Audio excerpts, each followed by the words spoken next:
Ողջույն, սիրելի հայրենակիցներ, մենք հաղորդաշարն է Հայք News լրատվականի եթերում։ Նախընտրական փուլում կրկին սրվում է Նիկոլ Փաշինյանի խոսույթը, երեկ շտապեց նա Facebook-յան լայվ մտնել եւ հերթական անգամ փողոցային բառապաշարով խոսել, վիրավորել ընդդիմադիրներին, մեջբերեմ նրա խոսքից հետեւյալ հատվածը, այդ որ ասում եք ուժեղ եք, ինչով եք ուժեղ, արա։ Պատասխանը բնականաբար չուշացավ, ուժեղ Հայաստան կուսակցության խորհրդի նախագահ Նարեկ Կարապետյանը հակադարձեց մեր ուժը հայկական բանակի վերափոխումն է 10,000 նոր անօթաչուներով, մեր ուժը հայկական հակաօդային պաշտպանության վերստեղծումն է, իսկ ո՞րն է քո ուժը։ Հյուրս այսօր ուժեղ Հայաստան կուսակցության խորհրդի անդամ Գոհար Մելոյանն է, ողջունում եմ Տիկին Մելոյան։ Շնորհակալ եմ հրավերս ընդունեցիք։ Նախ կանք հետևյալից, Տիկին Մելոյան, ուժեղ Հայաստան կուսակցությունը նախ ամիսներ առաջ հանդես եկավ տնտեսական հետաքրքիր ծրագրով 5 կետերը շրջանառեցիք, 5 կետեր էին, այո։ Տպավորությունս այնպեսին է, որ ժողովուրդը բավական հետաքրքրված է եւ նախորդին դուք արդեն սկսեցիք անվտանգային թեմայով շնորհանդեսը ուժեղ խաղաղություն։ Հիմա եկեք հասկանանք, թե ինչ մեսիջներ եք ուղղում դուք մեր ժողովրդին, մի ժողովուրդ, որը այս իշխանության օրոք տեսել է այրունոտ պատերազմ եւ ոչ մեկը ընդ որում անընդհատ մենք այդ իրավիճակներում ենք եղել, տեսել է հայրենիքի կորուստ եւ առ այսօր մեր ժողովուրդը չի կարողանում շտկել իր մեջքը, հետեւաբար ուժեղ Հայաստանի ուժեղ խաղաղությունը ինչ է ուղղում մեր ժողովրդին, խնդրեմ։ Նախ շնորհակալ եմ հրավերի համար, այո, պատահական չէ, որ կրկին ընդգծեմ, մենք խաղի կանոն փոխեցինք եւ հաստափոր ծրագրային դրույթներ նախընտրական պաշտոնապես քարոզչության ընթացքում ներկայացնելու փոխարեն ես պաշտոնապես քարոզչությունը մեկնարկելու եմ մայիսի 8-ից, ի սկզբանե հանդես եկանք դեռևս այս տարվա սկզբին հենց ծրագրային դրույթներով, որովհետեւ մենք ի սկզբանե եկել ենք գործանելու, գործելու, ճառերասելու փոխարեն։ Իսկ մեր երկիրը, մեր պետությունը, մեր հանրությունը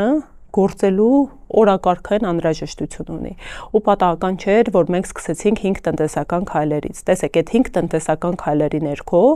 հարյուրավոր էջերի ուսումնասիրություններ են ընկած։ Եվ դրանցից յուրաքանչյուրը արագ թվարկեմ, 300,000 նոր աշխատատեղեր համապետական մակարդակով, որպեսզի մարզերի վրա կենտրոնացում լինի։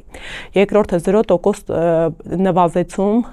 շրջանառության հարկի փոքր բիզնեսի համար, որպեսզի փոքր բիզնեսը, եթե այս իշխանությունը նախորդ տարի բարձրացեց 10%-ի նախորդ 5%-ը, մենք ազատելու ենք փոքր բիզնեսին, որովհետև բազմաթիվ փոքր բիզնեսներ փակվեցին, մարդիկ լրջագույն խնդիրներ ունեցան, ապրուստի, որոշ բիզնեսների հակառակը ծառայությունների գները բարձրացրեցին։ Մենք տալիս ենք փոքր բիզնեսին շնչելու հնարավորություն ու նաև վերահսկում ենք ռիսկերը, որպեսզի այլ բիզնեսներ խոշոր ավելի չջլատվեն եւ չօգտվեն այս հնարավորությունից։ Այնուհետև 20% էժան դեղորայք, կրկին, հարևան պետությունների օրինակով գնում ենք, այս անթույլատրելի իրավիճակը վերահսկում ենք, առնվազն 100 անուն դեղամիջոց, Եվրոպայում սերտիֆիկացված դեղամիջոցներ, որոնք մեր երկրում էականորեն ավելի թանկարժեք են ու ստիպված մեր հայրենակիցները անհրաժեշտ դեղամիջոցները առաջնային անհրաժեշտության ներ են կրում օրինակ հարևան Վրաստանից կամ ծանոթների միջոցով եվրոպական երկրներից։ Պետք է էականորեն սահմանված նվազագույն արժեքի շրջանակներում լինեն ու դա պետական քաղաքականության մշակման արդյունքի հետևանք է լինելու։ Հաջորդը գյուղմթերման կայաններ, սրանով կրկին համապետական զարգացման վրա ենք շեշտադրում անում։ Գյուղացին պետք է հասկանա, որ պետությունը կառավարությունը իր կողքին է։ Այդտեղ մենակ գյուղմթերման հարցը չի, ինչ ենք անում, որ մարդը գյուղացին գյուղմթերքը արտադրեց, ինքը էլ հոգս չի ունենալու մտածի ոնց է այն իրացնելու, ինչպես մենք օրինակներ ունեցանք, խաղողագործները մթերքը ձեռքին այդքան էներգիա, ռեսուրս, գումարներ էին դրել ու ստիպված ակցիա արեցին, բերեցին մայրուղու վրա լցրեցին, որովհետև մարդիկ իրացնելու խնդրի առջև կանգնեցին ու լրջագույն կորուստներ ունեցան, օրահարցի խնդրի առջև կանգնեցին։ Մեզ մոտ ոչ միայն գյուղմթերման հարցն ենք լուծելու, այսինքն գյուղացին իր գործը արեց առօրեական, բերեց հանձնեց, արդեն մթերումը իր հոգսը չէ, այլև դրա ներքո լրացուցիչ այլ հարցեր կան, քաղաքականության մշակման սերմացուի հարց է, ոռոգման խնդիրներ են, որոնք համապետական նշանակության են տարբեր մեր մարզային, գյուղային այցերի շրջանակներում, մի շարք վայրերում, գյուղացիների առաջնային խնդիրը օրինակ ջրի խնդիրն է, ջրի խնդիրը այն իրականությունում, երբ Հայաստանի Հանրապետությունը ջրային ռեսուրսներ ջրերով ինքնաբավ պետությունն է։ Դա Դա լրջագույն խնդիր է։ Եվ վերջում 20,000 մատչելի բնակարան կրկին մարզերով տարածված, էլի պետությունը կոմունիկացիաները նվազագույն գներով ապահովելու է, որպեսզի մեր քաղաքացիները, նորաստեղծ ընտանիքները կարողանան իրենց անկյունները ունենան։ Ու ասեմ ավելին, այս կետերը յուրաքանչյուրը 2-3-ը համադրելով մենք մի շարք լրջագույն անկյունակարային խնդիրներ ենք լուծում, օրինակ ժողովրդագրական խնդիր ենք լուծում, որովհետև մենք այն բացառիկ երկրներից ենք, որ այսքան փոքր բնակչության ունենք ու այդքան մեծականակ արտագնա աշխատանք ունենք։ Մենք կանխում ենք այդ իրավիճակը, որ հայրերը ընտանիքները թողում են հատկապես մարզային վայրերից, մարզային բնակավայրերից եւ գնում են արտերկիր։ Տղամարդիկ հայրերը կմնան իրենց ընտանիքներում, ընտանիքները հնարավորություն կունենան մարզերում նոր բնակարաններ ունենալու եւ սա կլուծի լրջագույն խնդիրներ, ինչպիսին օրինակ ամուսնալուծությունների կանխարգելումն է, իսկ մեր երկրում վերջին տարիների ամուսնալուծությունների էական աճ է գրանցվում։ Ծնելիության բարձրացում, կրկին ծնելիության նկատելի իջեցում է սահմանվում, անգամ արցախցիների բռնի ներգաղթի պայմաններում, ու սրանք խփում են մեր ժողովրդագրական աճին։ Այսինքն այդ ժողովրդագրական խնդիրները մեր պես ազգերի համար կարող են ճակատագրական լինել։ Ու տեսեք, ինչու 5 տնտեսական քայլերից սկսեցինք, որովհետև մենք հասկանում ենք, մեզ համար առաջնահերթությունը մեր անվտանգությունն է։ Մեզ համար առաջնահերթությունը խաղաղություն ունենալն է, որովհետև մենք ցավոք սրտերին ազգերից ենք, որ տեսանք այդ դաժան պատերազմների հետևանքները ու յուրաքանչյուրը սերնդեսերունդ մեր մաշկի վրա զգացել ենք, անձնական կորուստներ ենք ունեցել։ Ու հայ զինվորը պետք է սահմանին երաշխավորված կանգնած լինի։ Այո, սա է առաջնահերթությունը, բայց ուժեղ երաշխավորված խաղաղություն ունենալու համար մենք պետք է ուժեղ տնտեսություն ունենանք։ Պետք է, իհարկե, ուժեղ տնտեսությունից է բխելու ուժեղ խաղաղությունը եւ դրա համար տրամաբանական գծով գնում ենք։ Ստեղծում ենք ուժեղ կայուն տնտեսություն, ինքնաբավ պետություն, ուժեղ տնտեսության ֆինանսի արդյունքում կայունացնում ենք ու հզորացնում ենք մեր բանակը, իսկ երբ որ մեր բանակը ուժեղ է, մեր սահմաններն ամուր են, մեր օդը փակ է, թշնամին մեկ անգամից ավել է մտածում մեր նկատմամբ լրացուցիչ գործողություններ անելու, ու սա է երաշխավորում իրական խաղաղությունը։ Այսինքն, որ ասում եք նորարարություն, դա որն է, ինչու եմ սա ուզում մի փոքր ուզում եմ բացեք ուժեղ խաղաղության կոնցեպտը, իհարկե դա ավելի ռազմական գործիչները ավելի մանրակրկիտ կասեն, բայց ուզում եմ նաև ձեզանից լսել հետևյալ առումով։ Այս իշխանությունն էլ անընդհատ խոսում է բարեփոխում ենք բանակը, իհարկե մենք դա ամեն դեպքում չենք տեսնում։ Վերջերս էլի դեպ ժողովրդի հետ հանդիպման ժամանակ Փաշինյանն ասում էր, ուզում եք համոզվել, որ շատ զենք ենք առել, եկեք գնանք, Սուրեն Պապիկյանը կարող է ձեզ տանել, ներկայացնել, ցույց տալ։ Հիմա ինքն էլ է ասում զենք ենք առնում, դուք էլ եք ասում հակաօդային պաշտպանությունը ուժեղացնում ենք, անօդաչու սարքեր եւ այլն։ Մարդիկ բարձ հարց են տալիս, տարբերությունը որն է, երբ որ գալիս է ուժեղ Հայաստանը, Սամվել Կարապետյանի թիմը այս առումով իր հետ անվտանգային տեսանկյունից ինչ է բերում։ Տարբերությունը էական է։ Մենք արդեն 8 տարիների ընթացքում համոզվել ենք եւ մեր քաղաքացիներն ու ժողովուրդը այդ թվում մարդիկ ովքեր 2 անգամ արդեն այս քաղաքական ուժին վստահության քվե են տվել ու որը արդեն երրորդ անգամ է գնում, երրորդ ժամկետի, որն այդքան քննադատել էր ու նախորդ իշխանությանը մերժման հիմքում էր, գտնում իրենց լալահառաշ տեքստերը կհիշեք, ինչ ասել է երրորդ ժամկետի գնալ։ Իրենք 2 անգամ, դիմադիր Նիկոլ Փաշինյանի խոսույթը էականորեն, ուղղակիորեն հակասում են վարչապետ Նիկոլ Փաշինյանի վարքագծին եւ խոսույթին։ Եվ իրենք ինչ էին ասում։ Իրենք 8 տարի 2 անգամ ընտրվելով ինչ խոստում տվել են, գրեթե 90%-ով տապալել են այդ խոստումները։ Փաստացի կա իրականություն։ Քաղաքացիական պայմանագիրը տապալել է քաղաքացիական պայմանագիրը ժողովրդի հետ։ Ու դա է գալիս վկայակոչելու 2021-ից 26 թվականներից այս պահին էլ գործող իրենց կառավարության ծրագիրը։ Այդ կառավարության ծրագրում իրենք ինչ էին ասում 21 թվականին, ասում են ժողովուրդ, մենք պարտվել ենք, բայց տվեք մեզ վստահության քվե, որպեսզի մենք ասում այն վերջնագիծն է։ Արցախի ինքնորոշում հաստատենք, Մինսկի խմբի հովանու ներքո, արդեն այդ ազատագրված տարածքները իրենց հանձնել ենք Ադրբեջանի, վերջ Արցախի հարցին լուծում ենք տալիս։ Ու գլուխներ են նվիրված, հա, այդ Արցախի հարցին։ Էլ չեմ խոսում գերիների հետ բերում, էլ ինչու ենք արդեն Արցախին էլ, հա, վերն անցանք դժբախտաբար Հայաստանի Հանրապետություն նույն իրենց Ալմա-Աթայի հռչակագրի տրամաբանությամբ Հայաստանի Հանրապետության ինքնիշխան տարածքում այս պահի դրությամբ էլ կա ադրբեջանական զորքերի զինված ներկայություն եւ անգամ այդ ճակերտավոր խաղաղության առաջարկվող խաղաղության, որը իրական չէ, այդ առաջարկող զիջումային խաղաղության համատեքստում դեռ Հայաստանի Հանրապետության ինքնիշխան իրենց կողմից ճանաչված իրենց տրամաբանությամբ, հա, ինքնիշխան տարածքը չեն լքել ադրբեջանական զինված ուժերը։ Նախ մեր տարբերությունը առաջին հերթին կայանում է նրանում, սկսած տնտեսական ծրագրից, որ պարոն Կարապետյանը, Հայաստանի Հանրապետության հաջորդ վարչապետը, արդեն իսկ գործով արել է այդ ամենը եւ չի գալու նոր սովորելու, հա, ինքը նա այն բացառիկ հայն է, ով հազարավոր աշխատատեղեր է ստեղծել, ով լուծել է բազմահազար մարդկանց սոցիալ-տնտեսական խնդիրներ ու առանց վարանելու է դա արել ու առանց գովաստվելու է դա արել։ Դա եղել է իրական բարեգործություն։ Հիմա մենք նույն տրամաբանությամբ տալիս ենք Սամվել Կարապետյանի 6 խոստումներ ուժեղ Հայաստանի եւ ուժեղ խաղաղության համար, այո,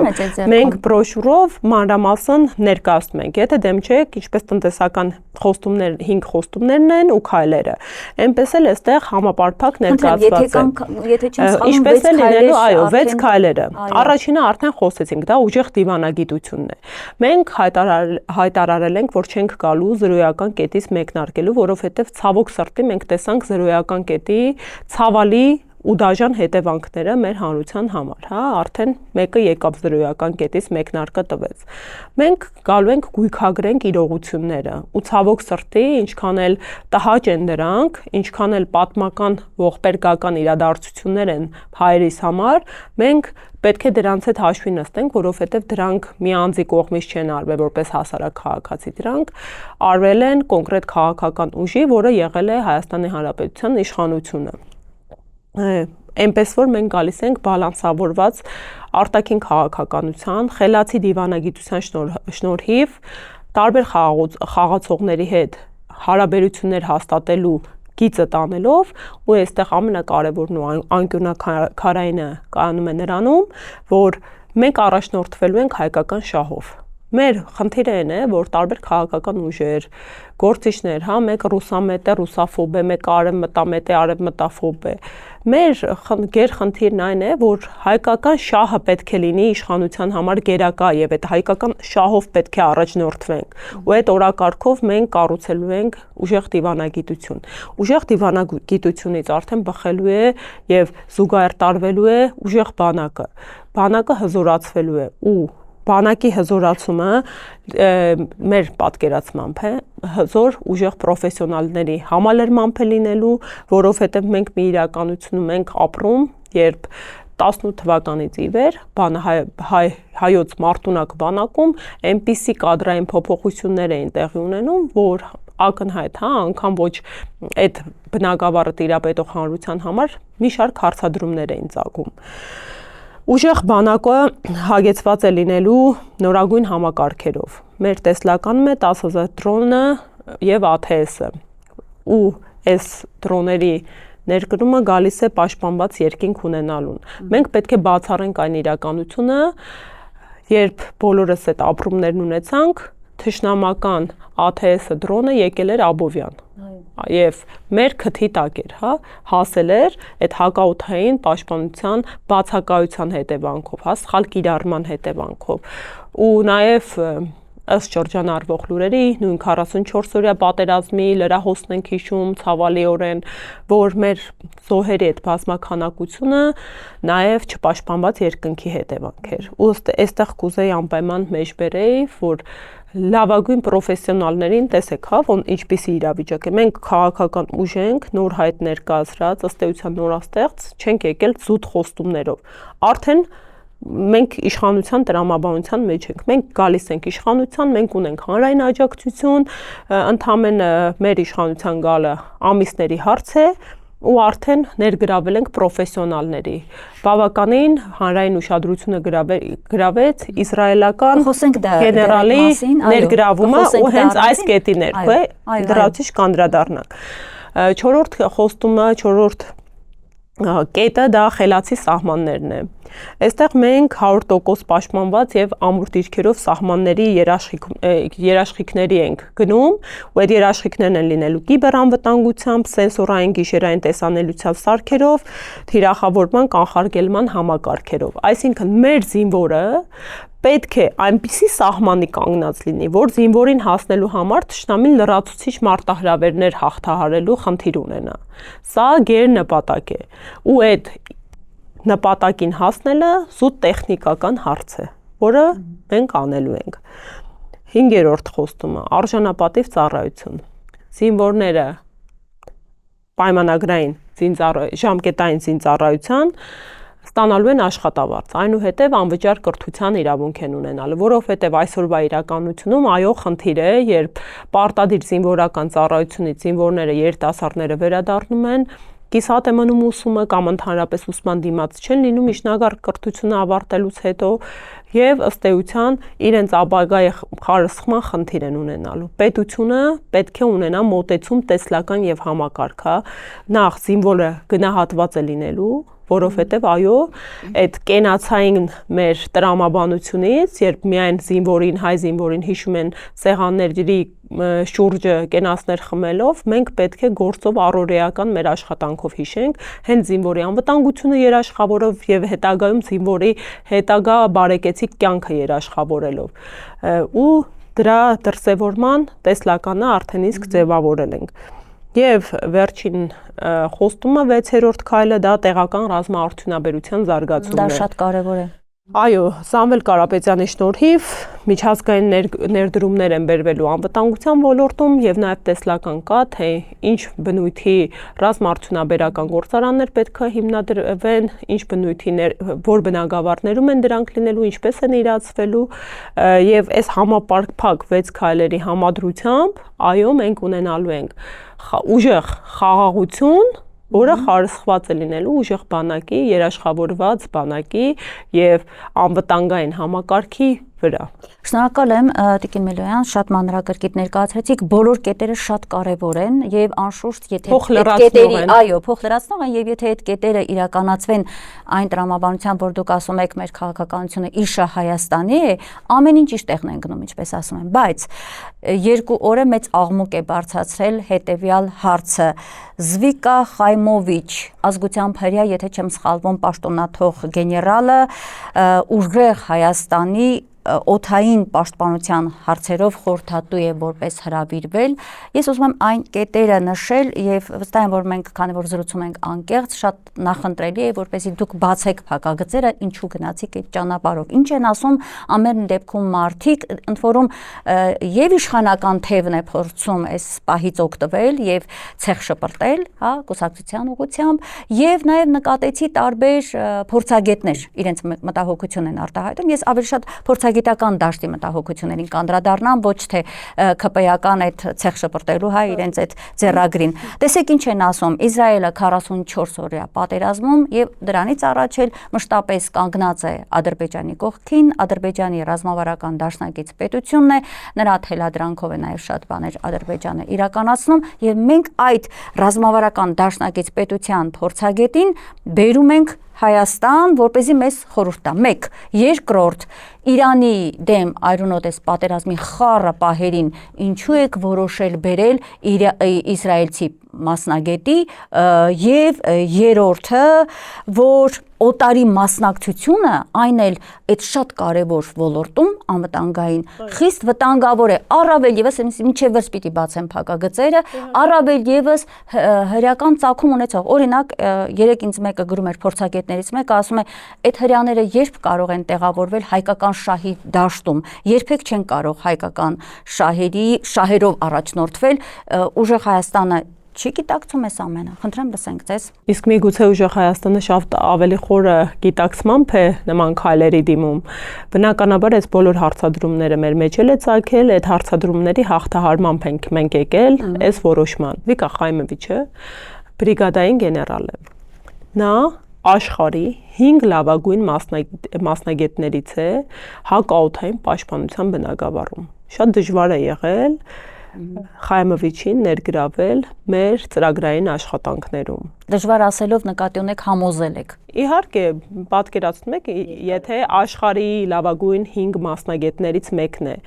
իսկ արդյոք մենք հակառակ ուղղությամբ չպետք է գնանք, եթե մեր դեմ 44-օրյա պատերազմին մեր հակաօդային պաշտպանությունը հաղթահարվել է եւ վնասներ են կրել, այդ թվում իսրայելական հարձակվողական ու համակարգային միջոցներով, որոնք տեխնիկական միջոց են եղել, օգտագործելով մեր դեմ այլ պետություններից։ Արդյոք լավագույն պաշտպանությունը չէ հենց այդ համակարգերով աշխատող մասնագետին բերել եւ ծառայեցնել մեր շահերին։ Այդ դա է մեր տրամաբանությունը։ Ծառայեցնել մեր շահերին, դա է կարևորը, եթե դա հաջողվի։ Եվ դա անկյունակարային է, բնականաբար կարծում եմ, ես չեք թերագնահատի, որ մենք ռիսկերը չենք վերահսկում եւ այո, ըստ էության գեներալը պատվել է եւ համաձայնել է մեզ ծառայություն մատուցելու, հա, ոչ թե մեզ ղեկավարելու։ Ու այո, նա ընդգծելու համար, հա, երկաթե գմբեթ, թվարկեմ, հա, սրանք համաշխարհային հնչեղության համակարգեր են, որի հետ նա աշխատելու փորձառություն ունի, անկյունակարային փորձառություն, դրանք են երկաթե գմբեթը, Arrow 3-ը, David Sling-ը, անօդաչու թռցող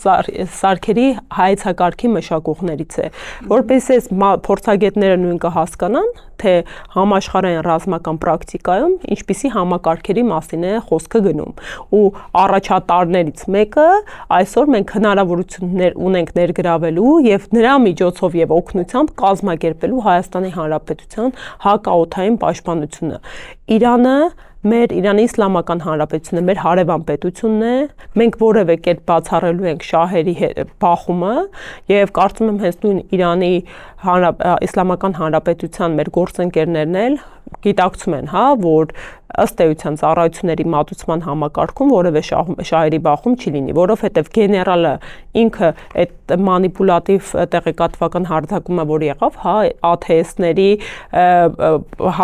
ղեկավարին են բերել։ Գեներալները իրենք հայեցակարգ մշակող կամ համակարգ կառավարող են, իրենք այդ տեխնիկական միջոցների վաճառողն ու գնորդը չեն, ընդհանրապես աղերսը չունեն այդ քաղաքական խնդիրների ու հարցերի հետ, քաղաքաառևտրական ռազմարդյունաբերության ոլորտում։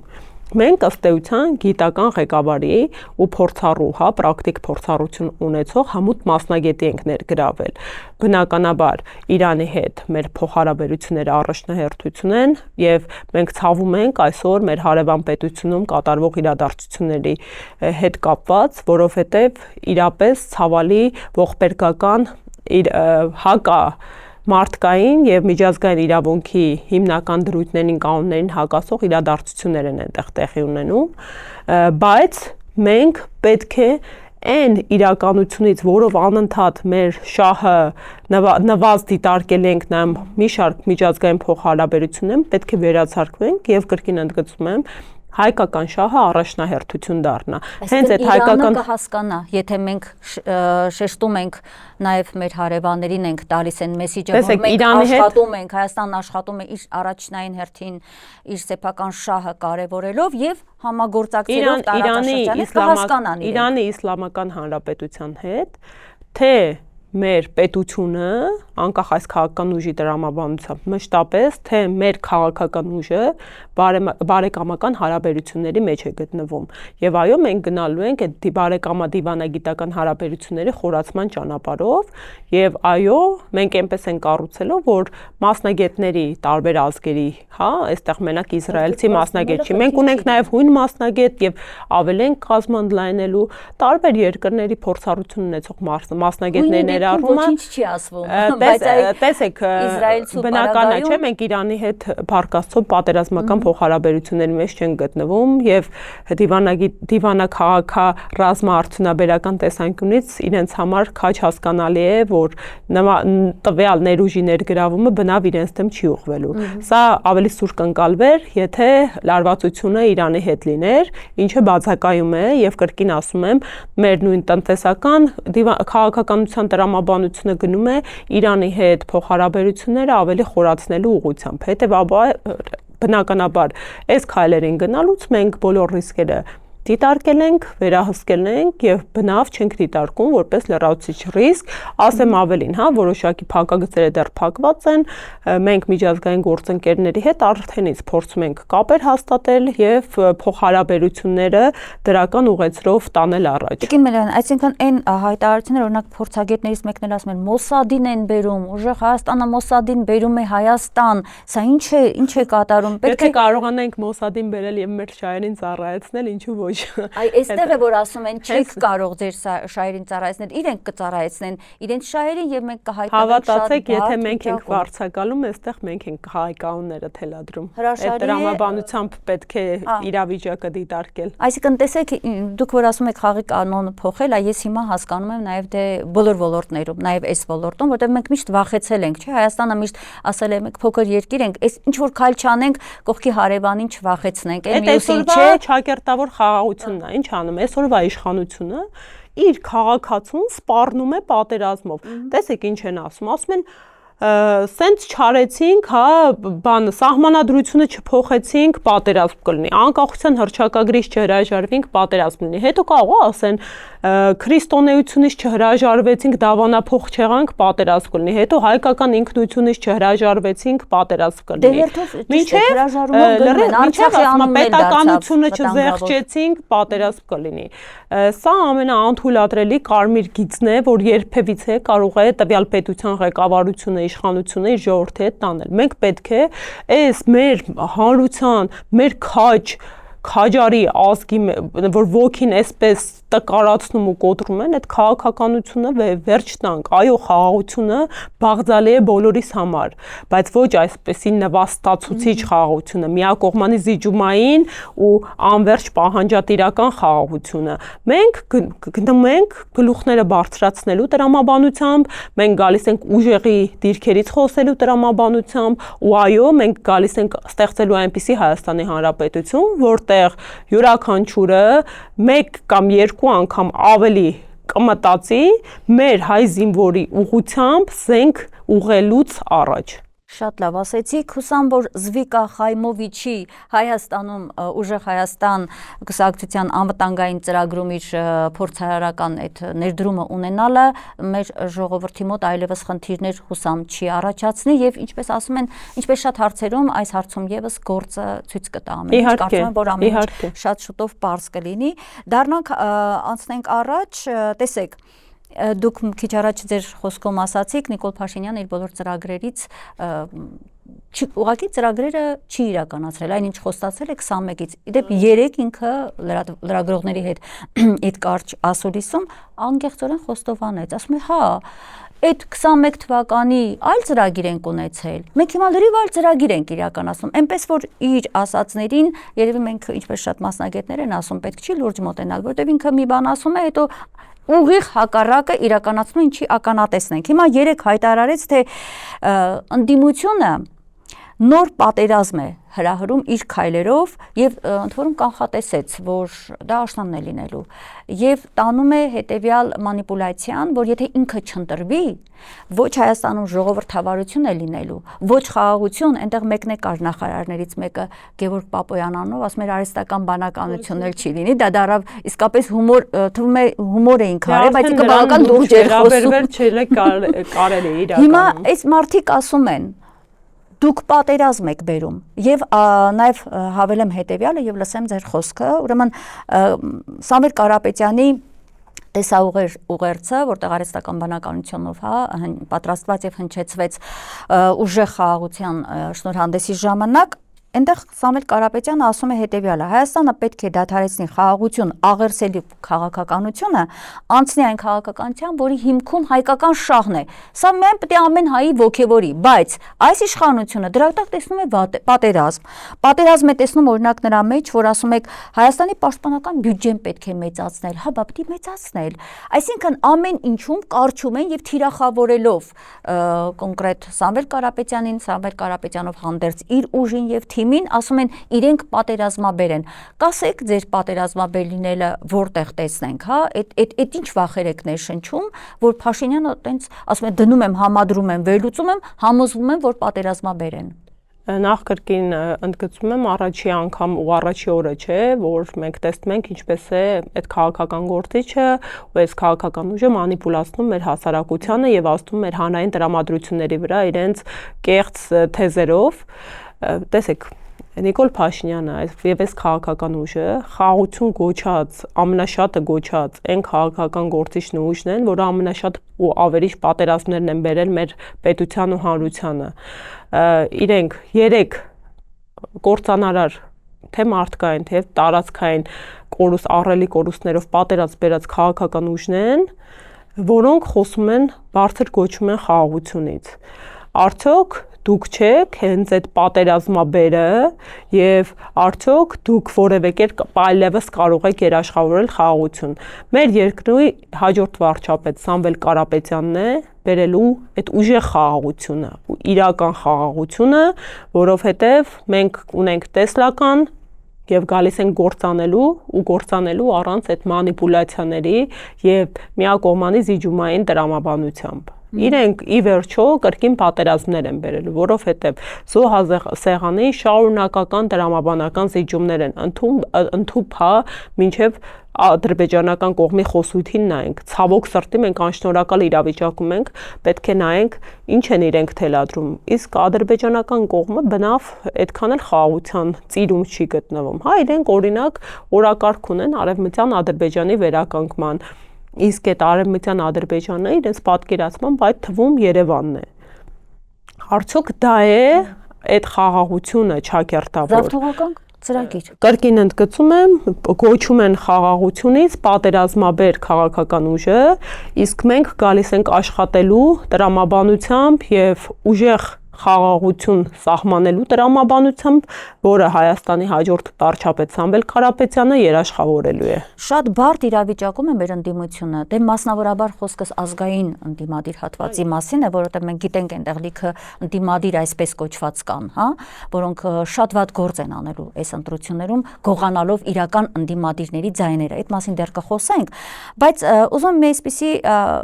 իրավիճակ է ստեղծվել, շատ բարդ է այն առումով ձեր վիճակը, որ դուք եւ մեր ժողովրդին պիտի ապացուցեք, որ Նիկոլ Փաշինյանը մանիպուլացնում է, անընդհատ խոսելով, թե խաղաղաբերը մենակ ինքն է, եւ այս ժողովուրդն էլ տեսեք ինչ վիճակում է, ասում են Փաշինյանին կարող անտրենք, որովհետեւ մյուսները որ գան կարող է պատերազմ բերեն։ Ուրեմն դուք շատ կարեւոր այսպես թեզերով, փաստարկներով պետք է մեր ժողովրդի հետ հանդիպումների ժամանակ ներկայացնեք, որ ճիշտ հակառակն է։ Մնում է եւ զիջում է եւ պատերազմը անընդհատ կախված է լինելու մեր գլխին։ Այս շատ կարեւոր պահն է եւ մյուսը, որ կուզեմ էս էլ ասեմ եւ շատ կարեւոր լսեմ ձեր դիտարկումը։ Մենք լսեցինք եվրոպական ԵՄ ընդլայնման հարցերով հանձնակատար Մարթա Կոսի հայտարարությունը։ Տեսեք ինչ է ասում, չարամիտները, ասում է, փորձում են խաթարել Հայաստանի ժողովրդավարական ընտրությունները եւ մենք եկել ենք, որ աջակցենք Հայաստանին, որպեսզի եւ լինի տարածաշրջանում խաղաղություն եւ լինի ժողովրդավարություն։ Ըստ ձեզ, Նիկոլ Փաշինյանին փաստորեն հաջողվել է մի կողմից ժողովրդին համոզել, որ ինքը խաղաղաբեր միակն է, բայց պարզվում է նաև համոզել է Եվրամիությանը, եվրոպական չինովնիկներին, եվրախորհրդարաններին, որ եթե ինքը չլինի, պատերազմ է լինելու տարածաշրջանում։ Ես ուզում դուք ներկայացնեք, հայ չարամիտ ասելով, օրինակ Մարթա Կոսը ում նկատի ուներ ընդդիմադիրներին, արտաքին ինչ որ ուժերի, որ պիտի գար փրկեր Նիկոլ Փաշինյանին փրկելով, հա, Հայաստանը փրկեր ըստ իր տրամաբանությամբ։ Տեսեք, մեր տեսլականն է, ուղղությունն է, որ ամենակարևորը մեր քաղաքական ուժը խնդիր ունի այս պարակտումները վերջնագիծ դնելու եւ այո Սամվել Կարապետյանի գլխավորությամբ մենք գալու ենք համերաշխության եւ միասնության միջավայր ձևավորելու։ Ինչ է անում, հա, իշխող քաղաքական ուժը անընդհատ մեր հանրության մեջ բաժանարար գծեր է սահմանում, նախկին, ներկա, սև, սպիտակ։ Իսկ մեր բնույթի ազգերի համար, փոքրականակ ազգերի համար, ազգերի, որոնց գոյի հետ կապված կան երկրներ ու ազգեր, որ խնդիր ունեն։ Այս բաժանարար գծերը, այս հանրային պառակտումը կարող է ճակատագրական լինել։ Մենք գալիս ենք հանրային համերաշխության օրակարգով։ Զուգահեռաբար այո, կա այդ խնդիրը։ Տեսեք, այսօրվա իշխանությունը ոչ միայն կեղծ խաղաղության օրակարգ ունի, փորձում է, հա, այդ խաղաղությունը խաղարկել։ Ասեմ ավելին, հա, մեր հանրային տրամադրությունները այդքան է միանշանակ չեն ընկալում իրենց առաջարկած խաղաղությունը։ Մենք անընդմեջ մեր մարզային այցերում, մեր հայրենակիցների հետ շփումներում ամենաառաջնային մտահոգությունը, որ լսում ենք, դա անվտանգային հարցերի հետ կապված մտահոգությունն է։ Ու մարդիկ ունեն այդ խնդիրը, տեսնում են այդ խնդիրը ու այդքան էլ վստահությամբ չեն վերաբերում իշխանության կողմից առաջարկվող շահերթավոր խաղաղությանը։ Ինչ են անում։ Տիկին Կոսը արդարացի կլիներ, որ մեկնաբաներ ովքեր են այդ չարամիտ ուժերը, որովհետև այդ վերացական թե պետական մարմինների, թե միջազգային կառույցների հեղինակավոր անձանց կողմից հայտարարությունները տեղին չեն ու երբ իշխանությունը շահարկում է այդ հայտարարությունները, ըստ էության ինչ է, իրենք մարդ են բերում քաղաքացու վրա։ Հա, դրսից մարդ են բերում։ Մեր տեսլականն է, որ Հայաստանի Հանրապետության ընտրական իրավունք ունեցող քաղաքացու կամքի վրա որևէ ներազդեցություն արտաքին ուժերի անթույլատրելի է։ Մենք գալիս ենք ու հռչակել ենք, որ վերականգնելու ենք այն իրականությունն ու արդարությունը, որ ժողովուրդն է իշխանության աղբյուրը եւ որևէ կրկին ընդգծում եմ արտաքին ներգործություն մեր քաղաքացու կամքի վրա, դա հենց ուղղակիորեն վտանգ է մեր ինքնիշխանությանը ու մենք չեղարկելու ենք այդ վտանգները ու փորձելու ենք ամեն ինչ անել, որպեսզի մարդկանց քաղաքական կամքը երաշխավորվի։ Ամեն դեպքում ցավալին նա է, որ երբ որ Փաշինյանը օգտագործում է արտաքին հարթակները եւ ելույթներ է ունենում, վերջին իր ելույթը զեկույցը եւս։ Ասեմ ավելին, ի լրումն, հա, որ անգամ միջազգային հարթակներում ամեն ինչ հարց չէ։ Մենք էլ ենք կրկին, հա, փակ դռների ետևում փորձում գործընկերային հարաբերություններ հաստատել ու գործընկերները եվրոպական շատ ապատեղեկատված են, անգամ իրավիճակ է եղել, որ մարդկանց սուտ տեղեկատվություն են, փաստերը, կեղծ փաստեր են ներկայացվել։ Մենք գործընկերային փոխհարաբերությունների մեջ ենք ու վերջերս կրկին, հա, մեր երկիր ժամանած հեղինակավոր փորձագետները իրենց հայտարարությունում տվեցին գնահատական։ Նույն հենց միջազգային կառույցների եւ միջազգային գործընկերների, այդ թվում Ամերիկայի Միացյալ Նահանգների փոխնախագահի, Թուրքիայի ղեկավարության գնահատականները ի աջակցություն Նիկոլ Փաշինյանի, որպես արտաքին միջամտություն գնահատելով, կրկին ընդգծում եմ, Եվրոպայի եւ Արևմուտքի հեղինակավոր փորձագետների մասին է խոսքը, ովքեր դիտորդական առաքելություն են իրականացնում մեր երկրի ընտրական գործընթացների նկատմամբ։ Այնպես որ ինչքան էլ արտաքին ներուժը եւ արտաքին միջազգային իրավունքն ու արտաքին հարաբերությունները ձևախեղվել են իրենց սովորական ավանդական տրամաբանությունից, այնուամենայնիվ ամեն ինչ այնքան էլ միանշանակ չէ։ Համաձայն եմ, ճիշտ եք, Տիկին Մելոյան, ես այո հիշեցի վերջերս Հայաստան եկած փորձագետների խումբը, այո, իրենք հստակ նույնիսկ շեշտեցին, որ Սամվել Կարապետյանի որպես ուժեղ Հայաստան կուսակցության առաջնորդի այս պահին տնային կալանքում, այո, անհավասար պայմաններ է մեր քաղաքական ուժի համար ստեղծում։ Եվ դա կարող է ստեղծել այնպիսի իրավիճակ, որ ընտրությունները, եթե դա շարունակվի իհարկե, Սամվել Կարապետյանին շարունակեն տնային կալանքում պահել, այն էլ սահմանափակ այդ ռեժիմով, թեպետ կարծես թե որոշակի փոփոխություններ նշмарվում են,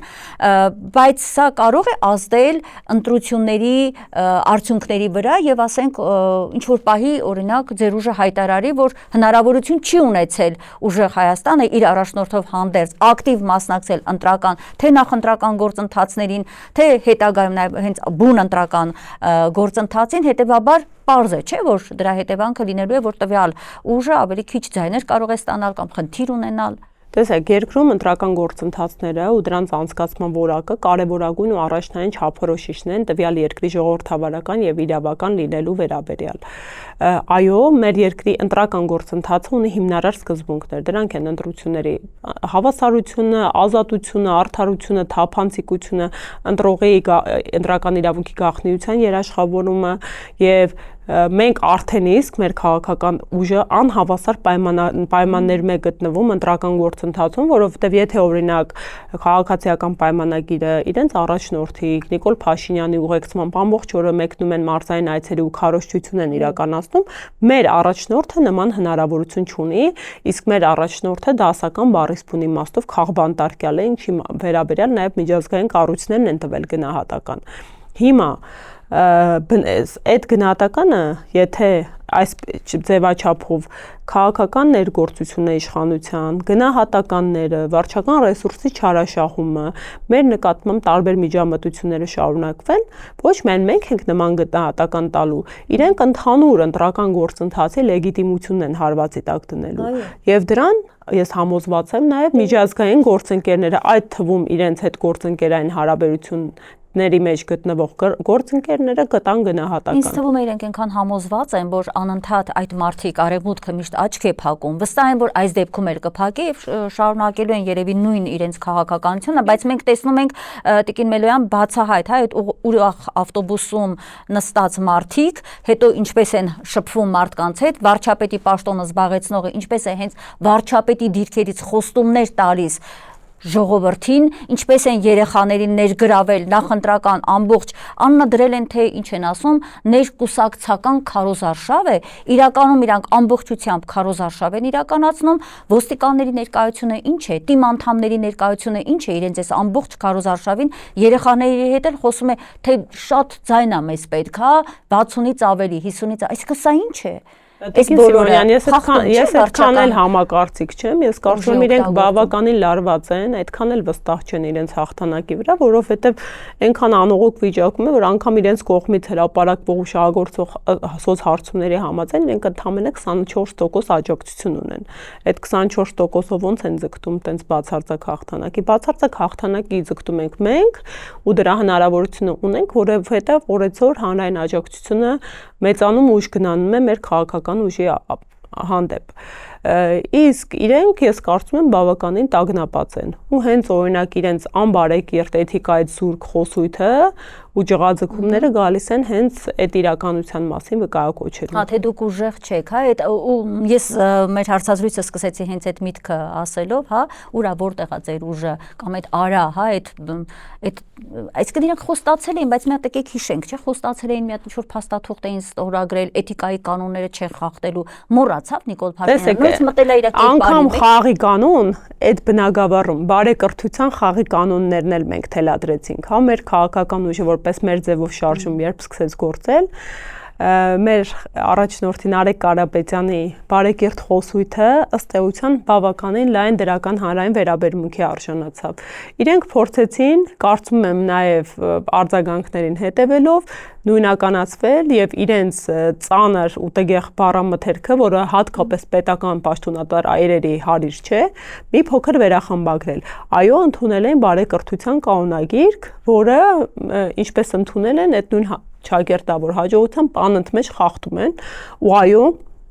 երկրի ղեկավարի վարչապետի բառամթերք է արդյոք արայով խոսելը իր ժողովրդի հետ տարանով է իրենք արդեն իրենց սպառել են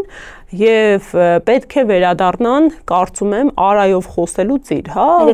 բիսեդկաներ օրինակ։ Նարեկ Կարապետյանը հայերի հետ արայով չխոսես, բայց ինքը այն մարդն է, Նիկոլ Փաշինյանը, ով ասֆալտին ծեփելու, պատերին խփելու, ոճի մեջ էր կամ իրենք այնքան անթույլատրելի կարմիր գիծ են հատել, այդ թվում օրինակ ինձ համար բավականին ցավալի է, հա, մեր բարձր ամբիոնները պետական վերածելով տենց առօրեական բամբասանքի ու փողոցային խոսույթի օրան մենք գալիս ենք այդ իրականությունը փոխելու, այո, մեր ուժը, մենք ուժեղ ենք, որովհետև մենք բարեկիրթ ենք, մենք արժանապատիվ ենք մենք հայրենասեր ենք ու գալիս ենք հենց այդ տրամաբանությամբ ուժեղ Հայաստան ձևավորելու։ Տիկին Մելյան, հիմա մեր եթերաժամանակը արդեն սպառվում է, բայց կան 2-3 կետեր, որոնց կուզեմ անպայման անդրադառնալ։ Ասում եք տագնապած են, բայց այդ տագնապած լինելով գնում է Գյումրիում հանդիպում է ժողովրդի հետ, ասում է 65% ունենալու ենք քվե, անպայման ունենալու ենք։ Այդ ինքնավստահությունը նախ որտեղից եւ հետո եթե ասում եք տագնապած են, գուցե այս տրամաբանությամբ եթե մտածենք, այդ տագնապած լինելով հանդերձ հնարավոր է, որ իրենք Մոլդովա երկուսը խաղարկեն։ Գիտենք, չէ, դա ինչ է, եւ ընդ որում կա մեծ անհանգստություն, որ դա հենց խաղարկելով կարող է հենց ուժեղ Հայաստանի դեմ դա կիրառեն։ Այնպես անեն, որ դժվարանա ձեր մասնակցությունը ընտրություններին դուք ունեք, ասենք պլան B, պլան G, որ նման վտանգությունների ժամանակ արդեն անդրադարձա, ըստ էության։ Այո, այս հարցին ըստ էության արդեն անդրադարձա, որ իրենք այդ 65%-ին անգամ իրենց իսկ հրապարակած սոցհարցումները մոտավոր մոտ չեն գտնվում,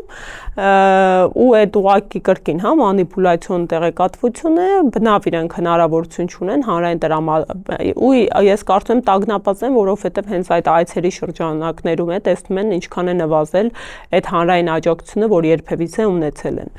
Ու եթե իրենք գնացին տենց բախտորոշիչ քայլի միջամտությունների հակաօրինական, որ մեզ չգրանցեն կամ գրանցումից հեռացնեն հակաիրավական ճանապարհներով, բնականաբար մենք սահմանադրաիրավական լուծումների շրջանակներում ունենք տեսլական մոտեցումների, բայց կա մի փաստ, որ այդ գործելավոճով իրենք ապալեգիտիմացնելու են ընտրական գործընթացը։ Տիկին Մելյան, 1-2 հարց եւս չեմ կարող չանդրադառնալ սահմանադրության հետ կապված, դուք էլ մանավանդ սահմանադրագետ եք եւ անկախության հռչակագրին ուղված արդեն թիրախավորված է երկար ժամանակ, իդեպ 2 տարի առաջ երբ Ալիևը հայտարարեց, թե պիտի փոխեք ձեր սահմանադրությունը եւ այդտեղից հանեք անկախության հռչակագիրը, դրանից հետո անմիջապես Փաշինյանը սկսեց, թե պետք է վտանգ է ներկայացնում, լավը չէ, հիմա իդեպ պատրաստվում է մեկնաբանել, թե ինչու է դա այդպես ասում, 3 հստակ ավելի բաց տեքստով, թե անկախության հռչակագիրը ըստ նրա ոչ ավել ոչ պակաս կոնֆլիկտածին է, պատերազմաբեր է։ Դուք տեսնում եք այդ մեր անկախության հռչակագրում պատերազմաբեր ինչ-որ մի փաստ։ Ինչի է նա կարճել։ Իհարկե ինչի հարցի պատասխանել ունենք Ալիևի բոլոր ցանկությունների կատարման հետ իրականում մենք գործ ունենք, բայց որպես իրավաբան այդտեղ իսկապես կա ինչ-որ մի բան, որ ասենք այս փաստաթուղթը իսկապես պատերազմ կարող է բերել։ Որպես իրավաբան, որպես սահմանադրագետ, որպես հայ մարդ, որպես քաղաքացի, լրջագույն կրկին եմ ասում, իրավական անվտանգության հարց է, երբ երկրի ղեկավարը անվանարկում է մեր պետության ծննդյան վկայականը։ Անկախության հռչակագրերը իրենք ոչ թե կոնֆլիկտածին են, իրենք կոնֆլիկտները հաղթահարող փաստաթուղթ են, որովհետև պետությունները ծնվում են կոնֆլիկտներ հաղթահարելով, հա, այսինքն մեր ազգի գոյի հետ կապված կոնֆլիկտ է եղել, մեր պետականություն ունենալու հիմնահարցի հետ կապված կոնֆլիկտ է եղել, որը մեր հիմնադիր նախահայրերի ազատատենչ կամքի արդյունքում հաղթահարվել է ու նրանք մեզ տվել են ժառանգություն, իրենց արյամբ, իրենց կամքով, անկախ պետականություն եւ պետություն։ Ու խաղարկել այդ հիմնադիր փաստաթուղթը, դա լրջագույն վտանգ է երկրի պետականության գոյի համար։ Երևի թե համաշխարհային պրակտիկայի մեջ ես մի փոքր ուսումնասիրել եմ, չկա նման օրինակ, երբ Պաշտոնյան իրեն թույլ կտա, այն ղեկավար Պաշտոնյան որակավորումներ տալու երկրի անկախության հռչակագրին, կրկին ասում եմ, հա, հիմնադիր փաստաթղթին ծննդյան վկայագրին։ Այստեղ տեխնիկա իրավական առումով ինչ արեցին, իրենք Քավլիցի սկզբանե ունեցել են օրակարգում սահմանադրական փոփոխություններ, բայց այո, հենց Ալիևի պահանջից հետո 2024 թվականի հունվարին անմիջապես Նիկոլ Փաշինյանը հայտարարեց, որ իրենք սահմանադրական փոփոխության օրակարգից անցում են կատարում նոր սահմանադրության ընդունման օրակարգ։ Իրապես տեխնիկական է տարբերությունը, որովհետև եթե սահմանադրական փոփոխությամբ իրենք ողջ տեքստը կարող են նոր խմբագրությամբ շարադրել, իրենք չէին կարողանալու փոփոխել անփոփոխելի դրույթներն ու նախաբանը։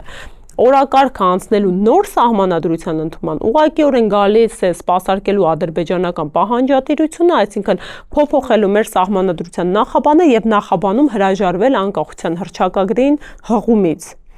Այսինքն, անկախ Վենետիկի հանձնաժողովի իրավաքերար պրակտիկայից, դիրքորոշումներից, անկախ միջազգային իրավունքի սահմանափակումներից, որ չի կարող ներպետական օրենսդրության փոփոխությունը այն էլ բարձրագույն իրավաբանական ուժ ունեցող փաստաթղթի դառնալ արտաքին սպառնալիքի առարկա, այսօր մենք այդպիսի իրականություն ունենք, ու այո, այդ նույն սահմանադրական փոփոխությունը ադրբեջանական խաղաղության նախաստորագրված պայմանագրի ստորագրման նախապայմաններից է։ Իսկ այդ նախապայմանները ավելանում են Իդեպ մեկ հավելում եւ հիշեցում, պետք է որ լավ հիշեք, Սահմանադրական դատարանը հիշում եք, որ ասում էին մեր սահմանադրությունը տարածքային Ադրբեջանի հարցում որևէ տարածքային պահանջ չի դնում եւ Սահմանադրական դատարանը ինքը այդ հարցը 1 տարի առաջ էր, եթե չեմ սխալվում, հա, կամ ավելի վաղ, որոշել էր, որ այդպիսի բան չկա, այսինքն նորից, բայց դա բացարձակապես չի անդրադառնում Նիկոլ Փաշինյանի վրա, նա շարունակում է Ալիևի հրահանգի կատարումը, ինչպես կատարեց եկեղեցու պարագայում Փաշազադեի հրահանգը։ Ասեմ ավելին, հա, Անտալիայում արտաքին գործերի նախարարների մակարդակով հանդիպում էր տեղի ունեցել, հա, ըստ էության կոնֆերանս էր, որտեղ այնքան անշնորհակալ վիճակներում էր մեր արտաքին գործերի նախարարը հայտնվել իրենց իսկ արտաքին քաղաքականության դրամաբանության մեջ, որ գերտեգեղ սպառնալից խոսույթին Ադրբեջան ստիպված կմկմալով իրանք փոխահակադարձում են, հա, բա որ մենք է սկսենք ձեր սահմանադրական լուծումները շահարկել, իսկ շահարկելիք այո ունենք, ու հնարավոր է ավելի հիմնավոր։ Հետևապես